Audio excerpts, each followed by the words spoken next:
Então vamos lá, gente. Hoje nós vamos falar sobre dimensão investigativa por meio da observação e da entrevista. Vamos falar sobre esses dois instrumentos técnicos do serviço social, muitíssimo utilizado nos nossos atendimentos, nas nossas visitas, em tudo aquilo que a gente faz durante o nosso fazer profissional.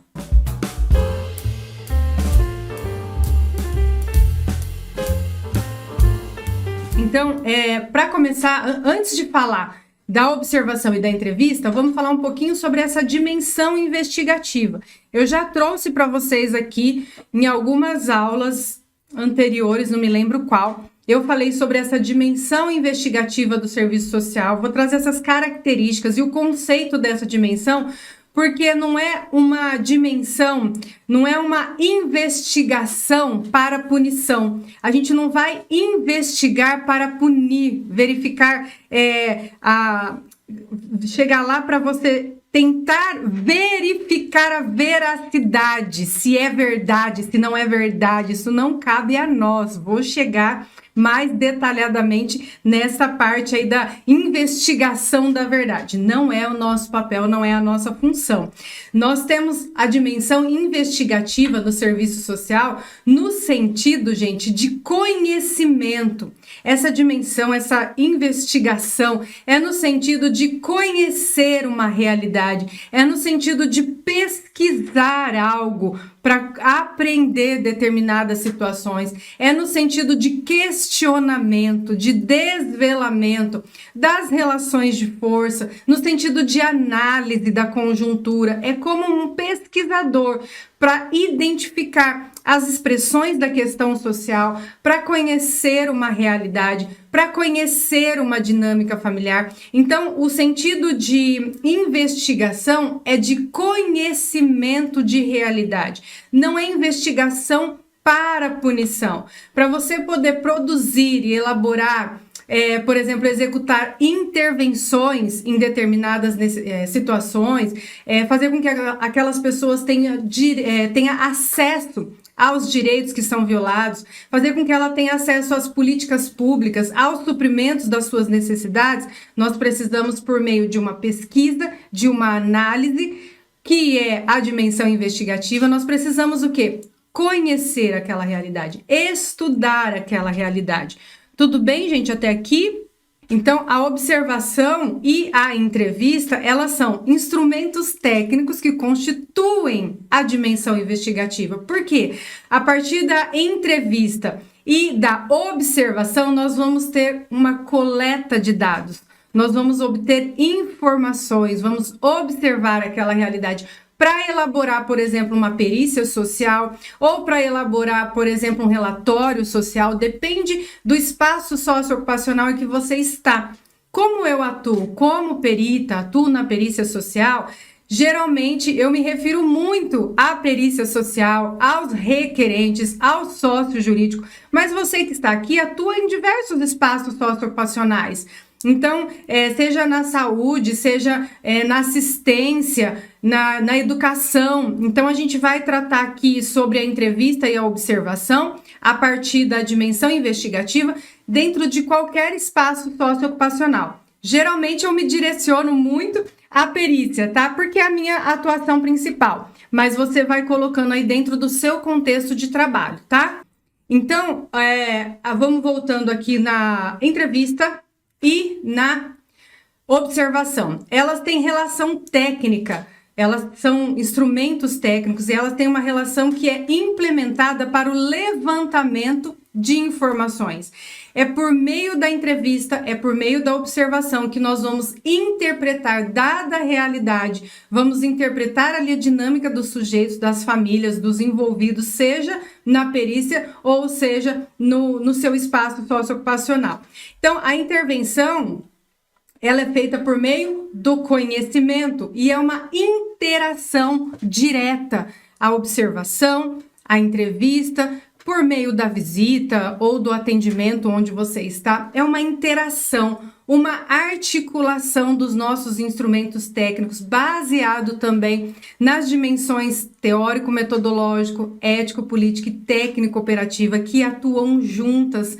Não tem como dissociar uma da outra, a gente precisa articular essas dimensões para desenvolver o nosso trabalho, para desenvolver a nossa pesquisa e a nossa investigação técnica, para conhecer a realidade.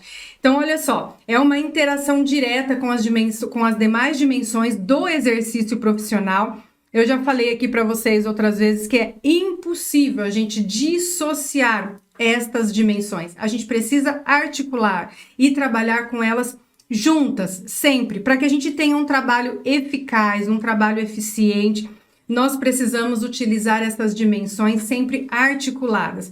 Para quê? Para promover a aproximação do profissional com a realidade que vai ser estudada sob a ótica do usuário. Então, nós vamos promover a aproximação do profissional com o usuário e nós vamos estudar aquela realidade sob a ótica daquela pessoa que mora naquela residência, que tem aquela dinâmica familiar. É lá que nós vamos conhecer a realidade daquela pessoa.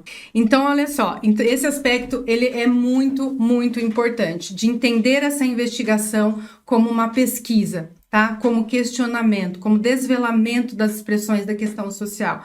A gente precisa conhecer para intervir. Esse aspecto traz uma importância muito grande porque é a entrevista que nos dá a possibilidade desse contato, de conhecer a versão dos fatos contadas pelo requerente, contada pelo usuário. É por meio da entrevista, por meio de ouvir, por meio de perguntas e questionamentos que eles vão trazer subsídios para que nós possamos fazer a nossa intervenção, para que nós possamos fazer o nosso estudo social, para que a gente possa elaborar um relatório, elaborar, por exemplo, uma perícia, um laudo social ou um parecer social. É por meio da entrevista que a gente vai possibilitar conhecer aquela realidade sob a ótica da pessoa que vive ali, naquela comunidade, naquele ambiente, naquele espaço.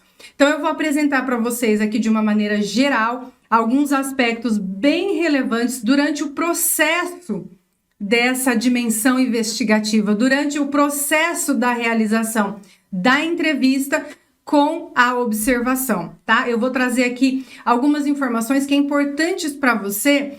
Antes de você, de fato, chegar na entrevista, você precisa desenvolver alguns aspectos, algumas informações importantes que eu vou trazer aqui para vocês e que é necessário a gente se atentar a essas informações. Não tem como você fazer uma entrevista, você utilizar a técnica da observação, se você não tiver um planejamento prévio daquilo que você vai fazer. Você precisa minimamente ter um planejamento, saber o quê? Quais são as perguntas que eu vou fazer?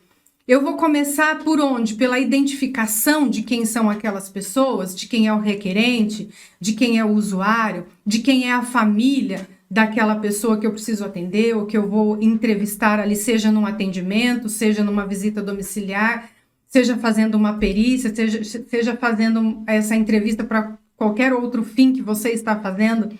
Você vai identificar, né, qual é esse fim. Você vai identificar a necessidade da entrevista, você vai identificar quais perguntas você vai fazer dentro dessa dimensão investigativa para conhecer uma dada realidade, para saber como você vai intervir. Então, você vai identificar primeiro o quê? Quem é o requerente, quem é esse usuário, quem é essa família. Se trata de criança, de idoso, se trata de pessoa com deficiência, essa pessoa tem algum responsável legal? Diante de todo esse contexto aí, quem são os autores que vão participar dessa entrevista? Como que eu vou abordar essa pessoa? Qual é a linguagem que eu vou utilizar? Eu preciso ter uma linguagem adequada a quem é o meu público. Se eu vou atender uma pessoa idosa, é diferente de como eu vou falar com um jovem, por exemplo.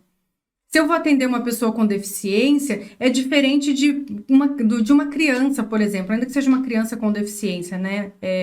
Mas eu falo assim, o jeito que eu vou falar com uma criança é diferente do que eu falo com o idoso. Não posso ficar tratando o idoso como se ele fosse uma criança, tratando como se fosse uma pessoa que já não tem experiência de vida. Eu preciso tratar o idoso como uma pessoa idosa, experiente, ter uma linguagem na qual ele vai entender aquilo que eu estou falando. Ele vai entender aquilo que eu preciso conhecer dentro daquela realidade onde ele está. Então, esse planejamento traz tudo isso. Outra coisa importante, se você vai atender uma pessoa com deficiência, você precisa conhecer quais são os direitos desta pessoa com deficiência. Se você vai atender uma criança, você minimamente precisa saber quais são os direitos dela, para você identificar ali quais são os direitos que estão sendo violados. Como que a gente vai fazer para que ela possa acessar um benefício, acessar um direito? Então, as pessoas, sempre quando eu falo isso nas aulas, me perguntam, mas eu tenho que saber todas as leis? Eu preciso decorar todas as leis? Não, é impossível, a gente não vai decorar todas as leis. A gente não tem como decorar todas as leis, não dá.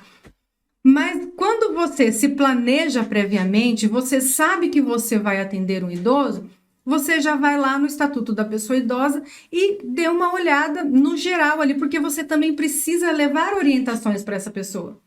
Você precisa orientar, você precisa informar. Então, minimamente, você tem que conhecer. Então, o planejamento faz com que a gente esteja preparado também para esses momentos. Tudo bem, gente, até aqui? Fala aí para mim se vocês estão compreendendo. Então, quando a gente se prepara, a gente vai saber quem são as pessoas envolvidas, por exemplo, no processo judicial, quando é uma perícia. Você vai saber quem são as pessoas daquela família. Você vai identificar, se é no processo judicial, quem é o requerente, quem que é a família, quem faz parte ali. Se é num outro espaço socioocupacional, a gente geralmente utiliza o termo usuário, né? Usuário da assistência ou requerente. Se trata das mesmas pessoas, eles são usuários da assistência, mas no judiciário utiliza-se requerente, autor, requerido, tem os termos mais técnicos do judiciário. E na assistência a gente utiliza o termo usuário, que é o usuário da assistência. O ideal seria que nós, assistentes sociais, utilizássemos o usuário, como é o descrito, em todos os espaços socioocupacionais, porque a gente dá aquela característica do serviço social em todos os outros espaços. Mas geralmente a gente acaba se acostumando a utilizar termos do judiciário e acaba utilizando muito requerente. Eu especialmente utilizo muito, né? Mas sempre que posso falo usuário da assistência, porque é isso que traz a característica aqui do nosso trabalho, né? A Thaís falou uma coisa interessante aqui no YouTube, que eu falo sempre isso, quando a gente vai, voltando lá na parte da linguagem, né? Quando a gente vai atender alguém, eu falei de tratar o idoso como idoso, a criança como criança, a mãe como mãe, mas é interessante que, assim, eu não acho adequado, voltando só uma parte na linguagem, porque eu achei interessante ela trazer ali, tá? Eu não acho adequado a gente ficar chamando, por exemplo, quando chega uma mãe com uma criança, você se dirige à mãe como mãe. Ah, mãe, senta aqui, vem aqui, mãe. Ô, mãe, não sei o quê. Ou então é a avó, né? Você fala, avó, senta aqui, avó. Tal. Ou a criança, pondo apelidos na criança, ou no vô. Gente, eu acho isso extremamente importante. Cada um tem o seu nome, cada um tem a sua identidade, e isso faz parte do nosso trabalho, resgatar isso. Às vezes a pessoa tá tão acostumada que as pessoas chamam de todos os nomes, menos o nome dela. Às vezes ela não tá nem acostumada de ser chamada pelo seu próprio nome. E isso resgata a identidade da pessoa. Eu faço questão de chamá-los pelo nome, e não só no meu espaço de trabalho, em todos os lugares. Se eu vou numa loja, alguém vem me atender, a primeira coisa que eu pergunto, qual é o seu nome? Deixa eu interromper a sua aula rapidinho. Me responda uma coisa, esta aula está sendo importante para você? Este conteúdo está sendo relevante para os seus estudos? Então deixa eu te falar uma coisa, esta aula está disponível na íntegra na minha comunidade no YouTube. Se você quer ter acesso a esta aula completa e muitas outras aulas exclusivas, eu quero convidar você para clicar aqui no link principal na descrição, assinar a nossa comunidade e toda semana tem aula exclusiva para você assinante. Eu espero você!